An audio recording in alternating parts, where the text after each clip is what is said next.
सभी को नमस्कार। मैं मनोज मिश्रा आपके अपने YouTube चैनल पर आप सभी का हार्दिक स्वागत करता हूं। यह वीडियो हम लेकर के आए हैं संस्कृत विषय के लिए। यदि आप संस्कृत विषय से फर्स्ट ग्रेड सेकंड ग्रेड की तैयारी करने जा रहे हैं तो उसमें निश्चित सफलता के लिए हमें क्या पढ़ना है, कौन कौन सी प्रामाणिक पुस्तकों का अध्ययन करना है, उनके बारे में हम जानेंगे। यदि आप इन पुस्तकों का सही तरीके से अध्ययन कर लेते हैं तो आपको सफलता दिलाने में कोई चीज़ बाधक नहीं बनेगी। इसलिए क्या हमें पढ़ना है, आइए जानते हैं। देखिए, फर्स्ट ग्रेड सेकंड ग्रेड या संस्कृत की कोई भी परीक्षा होती है उसमें व्याकरण सबसे महत्वपूर्ण अंग होता है और व्याकरण के प्रश्न ज़्यादातर जो आते हैं वो आचार्य वरदराज द्वारा रचित लघु सिद्धांत कौमुदी पुस्तक पर आधारित होते हैं। तो इसके अध्ययन के लिए हमें क्या पढ़ना है? लघु सिद्धांत कौमुदी पुस्तक है जिसको चंद्रकला व्याख्या के नाम से लिखा गया है। लघु सिद्धांत कौमुदी की चंद्रकला व्याख्या नामक पुस्तक आपको पढ़नी है। इस पुस्तक के जो व्याख्याकार हैं वो व्याख्याकार हैं डॉक्टर अर्कनाथ चौधरी की चंद्रकला व्याख्या के नाम से लघु सिद्धांत कौमुदी पुस्तक आपको मिलेगी। इस पुस्तक को आप ले सकते हैं। इसमें व्याकरण से संबंधित सभी अंशों को विस्तार से लिखा गया है। यदि आप इस पुस्तक का अध्ययन कर लेते हैं तो व्याकरण के सभी टॉपिक आप आराम से हल कर सकते हैं। यह एक प्रामाणिक पुस्तक है। व्याकरण की तैयारी के लिए इस चंद्रकला व्याख्या के अलावा हमें और क्या पढ़ना चाहिए जिससे हम अनुवाद के प्रश्न, कारक के प्रश्न, अशुद्धि संशोधन आदि के प्रश्न भी आसानी से हल कर सकें। इसके लिए चंद्रकला व्याख्या के साथ साथ आपके पास में प्रौढ़ रचनानुवाद कौमुदी नामक पुस्तक है। यह पुस्तक भी आपके पास में होनी चाहिए। प्रौढ़ रचनानुवाद कौमुदी के जो लेखक हैं वो डॉक्टर कपिल देव द्विवेदी हैं। डॉक्टर कपिल देव द्विवेदी की प्रौढ़ रचना अनुवाद कौमुदी आप लेंगे तो इससे आप अनुवाद, कारक, अशुद्धि संशोधन इत्यादि से संबंधित प्रश्नों को आसानी से हल कर सकते हैं। इसी के कड़ी में जो अनुवाद आदि यदि आप सीखना चाहते हैं, इनमें और अच्छी पकड़ करना चाहते हैं तो इसी के साथ में एक और पुस्तक आपके लिए सजेस्ट करना चाहूँगा। उस पुस्तक का जो नाम मैं आपके सामने बताने जा रहा हूँ वो है बृहद अनुवाद चंद्रिका। बृहद अनुवाद चंद्रिका के नाम से पुस्तक आपको मिलेगी। ये इसके लेखक हैं चंद्रधर नोटियाल, हंस शास्त्री के नाम से लेखक हैं। इस पुस्तक को भी आप ले सकते हैं। तो इसमें चंद्रकला व्याख्या लघु सिद्धांत कौमुदी डॉक्टर अर्कनाथ चौधरी की होगी, प्रौढ़ रचनानुवाद कौमुदी डॉक्टर कपिल देव द्विवेदी की है और बृहद अनुवाद चंद्रिका चक्रधर नोटियाल की है। इन तीनों पुस्तकों का यदि आप सही तरीके से अध्ययन कर लेते हैं तो व्याकरण से संबंधित हर टॉपिक आप क्लियर कर सकते हैं। फिर है अपन चलते हैं दूसरा हिस्सा। फर्स्ट ग्रेड और सेकंड ग्रेड में जो महत्वपूर्ण होता है वो है संस्कृत साहित्य का इतिहास। और संस्कृत साहित्य का इतिहास पढ़ने के लिए हमें किस पुस्तक का अध्ययन करना चाहिए, इसके लिए भी मैं आपको दो पुस्तकों का मुख्य रूप से सुझाव देना चाहूँगा। एक तो पुस्तक है संस्कृत साहित्य का इतिहास नाम से ये पुस्तक मिलेगी। इसके लेखक हैं डॉक्टर उमाशंकर शर्मा ऋषि। डॉक्टर उमाशंकर शर्मा ऋषि के द्वारा रचित संस्कृत साहित्य का इतिहास पुस्तक का यदि आप अध्ययन कर लेते हैं तो इस पुस्तक में लगभग सभी चीज़ें हैं वो सही तरीके से क्रमबद्ध लिखी गई हैं। तो संस्कृत साहित्य इतिहास के लिए आप इस पुस्तक का अध्ययन अवश्य करते रहें। यह पुस्तक काफ़ी उपयोगी साबित होती रही है परीक्षाओं में और आगे भी आप इससे तैयारी कर सकते हैं। इसके साथ साथ ही और यदि विस्तृत रूप से साहित्य इतिहास आप तैयार करना चाहते हैं तो उमाशंकर ऋषि के साथ साथ में संस्कृत साहित्य का समीक्षात्मक इतिहास है डॉक्टर कपिल देव द्विवेदी का। इस पुस्तक का भी आपको अध्ययन करना चाहिए। दोनों में से बेस्ट के रूप में देखें तो उमाशंकर ऋषि की पुस्तक है वो काफ़ी उपयोगी साबित हो सकती है। फिर आगे अगली पुस्तक आ रही है ऋक् सूक्त संग्रह के नाम से यह पुस्तक है। इसमें अपने फर्स्ट ग्रेड सेकंड ग्रेड में वैदिक साहित्य से संबंधित कुछ अंश दिए गए हैं, जैसे अग्नि सूक्त, पुरुष सूक्त, विष्णु सूक्त, इंद्र सूक्त, वरुण सूक्त। ये जो सूक्त हैं, इन सूक्तों का यदि आप प्रामाणिक अध्ययन करना चाहते हैं तो ये ऋक् सूक्त संग्रह के नाम से पुस्तक है, जिसके लेखक हैं डॉक्टर हरिदत्त शास्त्री और डॉक्टर कृष्ण कुमार। इस पुस्तक से भी आप अध्ययन कर सकते हैं। इसमें सूक्तों का ज्ञान या वैदिक साहित्य से संबंधित अन्य जानकारियां संक्षिप्त रूप में आपको प्राप्त होंगी, व्याख्या के साथ प्राप्त हो सकते हैं। इनके अलावा याज्ञवल्क्य स्मृति के नाम से पुस्तक हमें पढ़नी है। याज्ञवल्क्य स्मृति है जो फर्स्ट ग्रेड के पाठ्यक्रम में है। इसका आचाराध्याय जो पहला अध्याय है वो पाठ्यक्रम में लागू किया गया है। इसके अध्ययन के लिए आप डॉक्टर कमल नयन शर्मा के द्वारा रचित ये व्याख्या है याज्ञवल्क्य स्मृति, इस पुस्तक को लेकर के अध्ययन कर सकते हैं। काफ़ी उपयोगी सामग्री इसमें प्राप्त होगी। सेकंड ग्रेड में मनुस्मृति को जोड़ा गया है। फर्स्ट ग्रेड में याज्ञवल्क्य स्मृति है, सेकंड ग्रेड में मनुस्मृति है। तो सेकंड ग्रेड के लिए आप मनुस्मृति पढ़ना चाहते हैं तो उसके लिए भी डॉक्टर कमल नयन शर्मा की जो मनुस्मृति है उसका आप विस्तृत अध्ययन कर सकते हैं। फिर चलते हैं, अलंकार, छंद आदि की तैयारी हमें किससे करनी चाहिए। अलंकार शास्त्र है, छंद शास्त्र है, इनसे संबंधित जो प्रश्न आते हैं वो भी परीक्षाओं में काफ़ी आते हैं। तो इनकी तैयारी के लिए अच्छी पुस्तक है काव्य दीपिका के नाम से यह पुस्तक आपको मार्केट में मिलेगी। इसके व्याख्याकार हैं या लेखक हैं डॉक्टर राम नारायण झा। डॉक्टर राम नारायण झा के द्वारा रचित काव्य दीपिका पुस्तक में अलंकारों का और छंदों का संक्षिप्त रूप में अच्छा परिचय दिया गया है।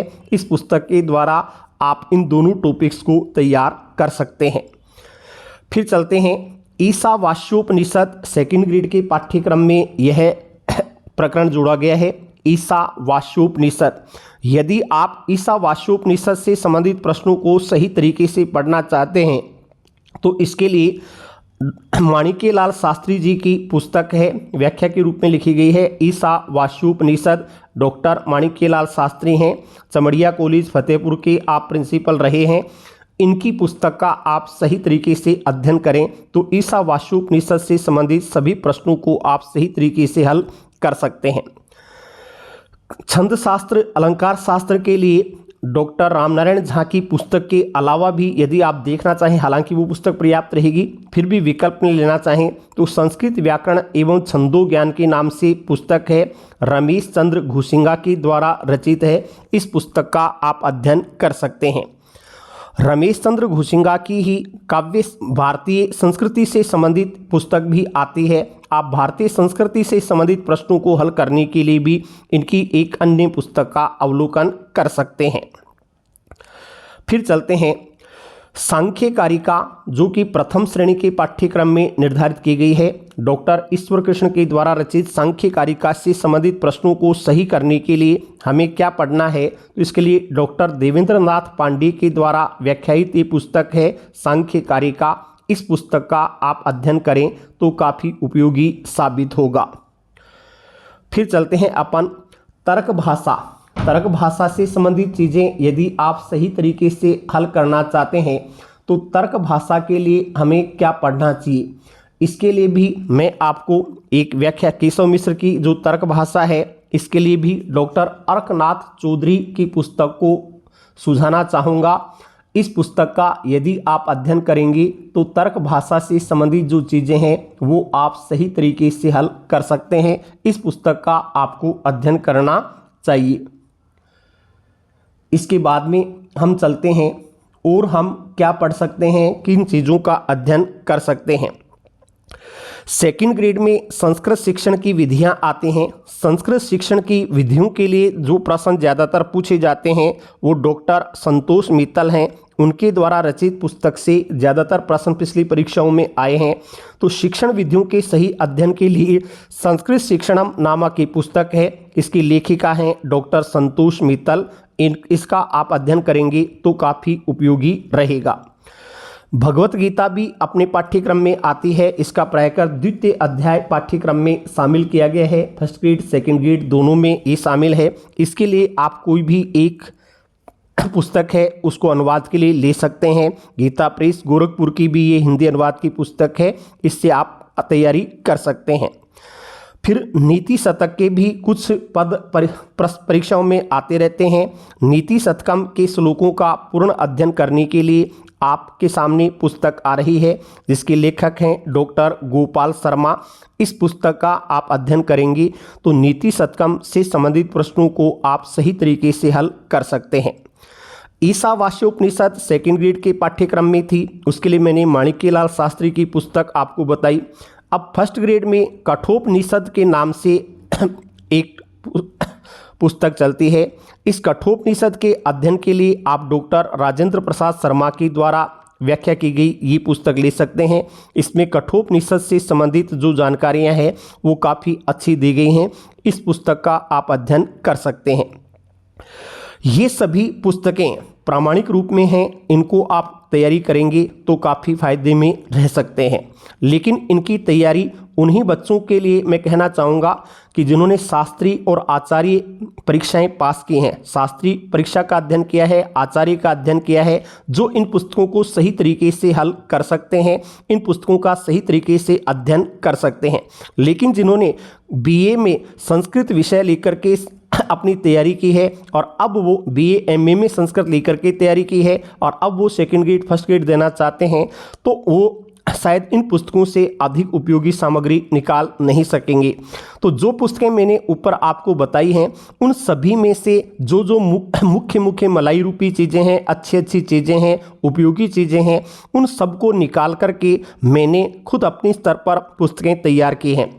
व्याकरण ज्ञान के लिए मेरी जो पुस्तक मार्केट में चल रही है, अब जो बीए एमए संस्कृत से करके आए हैं वो उन पुस्तकों को अगर सही तरीके से तैयार नहीं कर सकते हैं तो उनके सार रूप में निकाली गई जो पुस्तकें हैं मेरे द्वारा प्रकाशित हैं, उनको मैं आपको बताना चाहूँगा और सजेशन देना चाहूँगा कि यदि आप इन पुस्तकों का भी उनकी जगह अध्ययन कर लेंगे तो उन्हीं में जो सामग्री दी गई है वह सामग्री आपको संक्षिप्त रूप में, सरल रूप में, सरल भाषा में इन पुस्तकों में प्राप्त हो जाएगी। व्याकरण के लिए मैंने आपको चंद्रकला व्याख्या, प्रौढ़ रचनानुवाद कौमुदी, बृहद अनुवाद चंद्रिका को बताया था। इन्हीं के सार रूप में तैयार की गई है मेरी पुस्तक सरल संस्कृत व्याकरण। इस सरल संस्कृत व्याकरण का आप अध्ययन करेंगे तो इसमें वे सभी चीज़ें सरल भाषा के रूप में आपको प्राप्त हो जाएंगी। इस पुस्तक के अंतर्गत क्या क्या टॉपिक शामिल किए गए हैं, इस सरल संस्कृत व्याकरण में संज्ञा प्रकरण, संधि प्रकरण, समास, उपसर्ग, अव्यय, प्रत्यय, कारक सभी को सरल भाषा में लिखा गया है।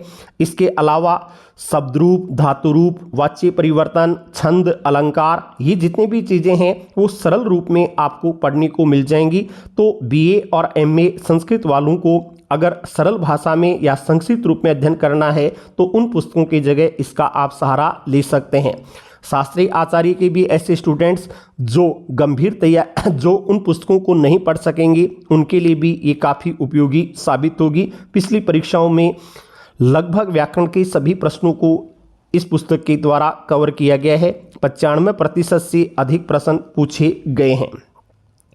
तो ये पुस्तक व्याकरण के लिए आप ले सकते हैं।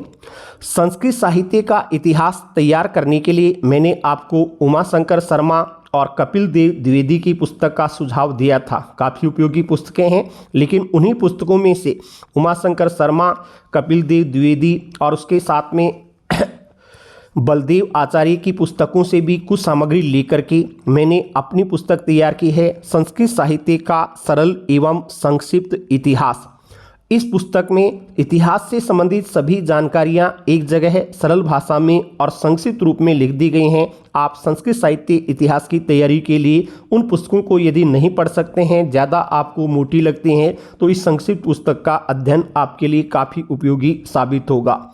इसमें जो विषय सामग्री दी गई है वो आपके सामने है। संस्कृत साहित्य के महाकाव्य हैं, नाटक हैं, गद्य काव्य हैं, नीति काव्य हैं, अर्वाचीन कवि जो पाठ्यक्रम में हैं उनको भी शामिल किया गया है। साथ साथ पिछली जो विगत परीक्षाओं में प्रश्न पूछे गए उन प्रश्नों को भी इसमें जगह दी गई है। तो यह पुस्तक भी आपके लिए काफ़ी उपयोगी साबित हो सकती है। संक्षिप्त रूप में अध्ययन करने के लिए पूरी परीक्षा सामग्री एक जगह यहाँ प्राप्त हो जाएगी, अलग अलग पुस्तकों को नहीं पढ़ना होगा। इसके बाद में हम चलते हैं भारतीय संस्कृति वैदिक साहित्य से संबंधित प्रश्न अपनी परीक्षाओं में आते हैं। कई प्रकार के सूक्त हैं, दर्शन शास्त्र है, ईशोपनिषद है, वास्योपनिषद है, या भारतीय जैसे कितने आश्रम हैं, कितने संस्कार हैं, ये से संबंधित प्रश्न भी अपने पाठ्यक्रम में जोड़े गए हैं। इनको तैयार करने के लिए आपको अलग अलग पुस्तकों का अध्ययन नहीं करना है, तो एक संक्षिप्त पुस्तक आप ले सकते हैं, मेरे द्वारा प्रकाशित है भारतीय संस्कृति एवं विद्यालय स्तरीय पाठ्यक्रम। ये सेकंड ग्रेड फर्स्ट ग्रेड दोनों के लिए उपयोगी पुस्तक है। इसमें जो जो सामग्री मैंने संकलित की है वो कौन कौन सी हैं, इसमें सभी चीज़ें आपको एक जगह मिल जाएंगी। वर्ण व्यवस्था, आश्रम व्यवस्था, संस्कार, विवाह, पंच महायज्ञ, फिर वैदिक सूक्त, जितने भी सूक्त हैं वो सूक्त आपको प्राप्त हो जाएंगे। अग्नि सूक्त है, पुरुष सूक्त है, विष्णु सूक्त है, इंद्र सूक्त है। हालांकि फर्स्ट ग्रेड का वर्ण सूक्त अभी इसमें जोड़ा नहीं गया है, ये चीज़ें आप इसमें ले सकते हैं। ईशोपनिषद आदि को भी इसमें शामिल कर रखा है, या अन्य जो प्रश्न पूछे गए हैं या पूछे जा सकते हैं उनको भी इस पुस्तक में जगह दी गई है। यह पुस्तक भी सेकंड ग्रेड फर्स्ट ग्रेड दोनों के लिए काफ़ी उपयोगी साबित हो सकती है। तो यदि आप अभी से तैयारी करने में जुटना चाहते हैं तो मेरी इन तीनों पुस्तकों को आप ले सकते हैं। इसमें परीक्षा के रूप में आप देखेंगे पिछली जितनी भी परीक्षा हुई है उनमें 95% तक पेपर है वो कवर किया गया है तीनों पुस्तकों के द्वारा। एक सरल संस्कृत व्याकरण के नाम से मिल जाएगी छोटी सी पुस्तक, एक है संस्कृत साहित्य का सरल एवं संक्षिप्त इतिहास के नाम से पुस्तक मिलेगी, और तीसरी पुस्तक जो आप लेंगे वो है भारतीय संस्कृति एवं विद्यालय स्तरीय पाठ्यक्रम के नाम से मिलेगी। इन तीनों पुस्तकों का आप अध्ययन कर सकते हैं। तीनों पुस्तकें फर्स्ट ग्रेड सेकंड ग्रेड दोनों की संस्कृत परीक्षाओं के लिए उपयोगी साबित होंगी। इनके अलावा सेकंड ग्रेड में शिक्षण विधियों के लिए मैंने आपको डॉक्टर संतोष मित्तल की पुस्तक को पढ़ने का सुझाव दिया है। काफ़ी उपयोगी पुस्तक है, लेकिन उनमें से भी जो सार की सामग्री है वो मैंने एक जगह ले ली है। अन्य पुस्तकें भी जो संस्कृत के लिए उपयोगी हैं उनसे भी सामग्री को निकाल करके ये पुस्तक तैयार की है। रीट के लिए हालांकि ये पुस्तक तैयार की गई थी, लेकिन इसमें सेकंड ग्रेड का भी पूरा पाठ्यक्रम समाहित है। आप इस मेरे द्वारा प्रकाशित शिक्षण विधियाँ, ये पुस्तक जिसमें हिंदी, संस्कृत, सामाजिक सबकी शिक्षण विधियाँ हैं, लेकिन आप जो संस्कृत भाषा की शुरू में शिक्षण विधियाँ लिखी गई हैं उनका अध्ययन करेंगे तो आप इससे काफ़ी अच्छी तैयारी कर सकते हैं। जिन्होंने पढ़कर देखा है उनके द्वारा काफ़ी अच्छे सुझाव भी आए हैं, तो आप इस पुस्तक का अध्ययन कर लेंगे। चाहे आप हिंदी की स्टूडेंट्स हों, चाहे आप संस्कृत के स्टूडेंट्स हों, दोनों के लिए शिक्षण विधियों के लिए यह काफ़ी उपयोगी पुस्तक साबित होगी। तो शिक्षण विधियों के अध्ययन के लिए आप इस पुस्तक का अध्ययन कर सकते हैं। सेकंड ग्रेड में जो शिक्षा मनोविज्ञान का टॉपिक है प्रथम प्रश्न पत्र के साथ में आता है। शिक्षा मनोविज्ञान के लिए भी मैंने सेकंड ग्रेड के हिसाब से यह पुस्तक तैयार कर रखी है। शिक्षा मनोविज्ञान जो केवल सेकंड ग्रेड के पाठ्यक्रम के अनुसार है, फर्स्ट ग्रेड के टॉपिक इसमें नहीं जुड़े हुए हैं, तो सेकंड ग्रेड के स्टूडेंट्स हैं वो इस पुस्तक को ले सकते हैं। उनके लिए काफ़ी उपयोगी पुस्तक ये साबित होगी।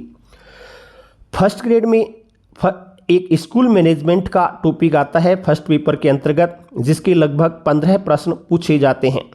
पिछली परीक्षाओं को देखते हैं तो मेरे द्वारा प्रकाशित पुस्तक है शैक्षिक प्रबंधन स्कूल मैनेजमेंट के नाम से ये पुस्तक प्रकाशित है। पिछली परीक्षाओं में भी 15 में से 13-14 प्रश्न हर परीक्षा में लगभग कवर हुए हैं, तो आप शैक्षिक प्रबंधन के लिए इस पुस्तक का सहारा ले सकते हैं।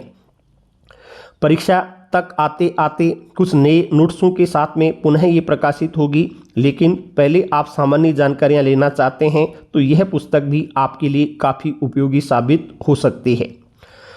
फिर इनको भी जैसे मेरे द्वारा जो प्रकाशित पुस्तकें थी उनके लिए पहले प्रथम श्रेणी संस्कृत के नाम से पूरी गाइड एक साथ निकाली हुई है, द्वितीय श्रेणी संस्कृत के नाम से भी पूरी गाइड एक साथ निकाली हुई है, लेकिन अभी ये पुस्तकें मार्केट में उपलब्ध नहीं हैं दोनों ही गाइडें। इनका नवीन प्रकाशन होगा, वो पाठ्यक्रम या वैकेंसी आउट हो जाती है, उसके बाद में पाठ्यक्रम जारी होता है। पाठ्यक्रम को देखने के बाद में ही इनका नया एडिशन प्रकाशित करने की संभावना है। तब तक आप ऊपर वाली जो मेरी संस्कृत व्याकरण है, संस्कृत साहित्य का इतिहास है, भारतीय संस्कृति है, इन पुस्तकों को लेकर के अध्ययन कर सकते हैं। उनमें दी गई सामग्री है वो हर परीक्षाओं में आपके लिए उपयोगी हो सकती है। कभी भी आपको परीक्षा के हिसाब से पुस्तक नहीं खरीदनी होगी, हर एक परीक्षा में आप उनका उपयोग कर सकते हैं। तो ये संस्कृत अभ्यर्थियों के लिए सुझाई गई पुस्तकें हैं। इनका यदि आप सही तरीके से अध्ययन करते हैं, योजना के अनुसार अध्ययन करते हैं, तो आप अपनी सफलता को सुनिश्चित कर सकते हैं। धन्यवाद।